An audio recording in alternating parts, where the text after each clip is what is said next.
আসসালামু আলাইকুম বন্ধুরা, এটা ইস্তাম্বুলের রাজপ্রাসাদ। আমরা এখানে গিয়েছি।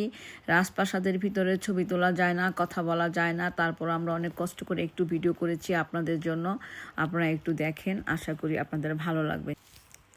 কোনোভাবে আমি ভিডিওটা আপলোড করতে পারছি না, কারণ রাজপ্রাসাদের নামও বলা যাবে না, ওখানকার কোনোভাবেই ছবিও দেখানো যাবে না। আমি যখনই ভিডিওটা আপলোড করি ভিডিওটা বন্ধ করে দিচ্ছে, হ্যাক করে দিচ্ছে। তবে আমি জানি না আমি ভিডিওটা এখন পারবো কি না।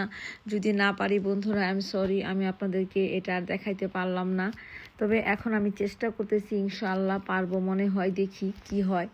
বন্ধুরা, প্রাসাদটা খুবই সুন্দর। আপনারা অবশ্যই ইস্তাম্বুলে আসেন, প্রাসাদটা দেখেন, খুবই ভালো লাগবে। আশা করি আপনাদের মন ভরে যাবে। ইস্তাম্বুলে আমাদের ইসলামের এত সুন্দর সুন্দর স্মৃতি আছে, যে স্মৃতিগুলি দেখলে অবশ্যই আপনাদের ভালো লাগবে আর আপনাদের মনও ভরে যাবে, এবং আপনারা ধন্য হবেন যে আপনারা ইস্তাম্বুলে এসেছেন এবং আমাদের ইসলামের ইতিহাসগুলা দেখতে।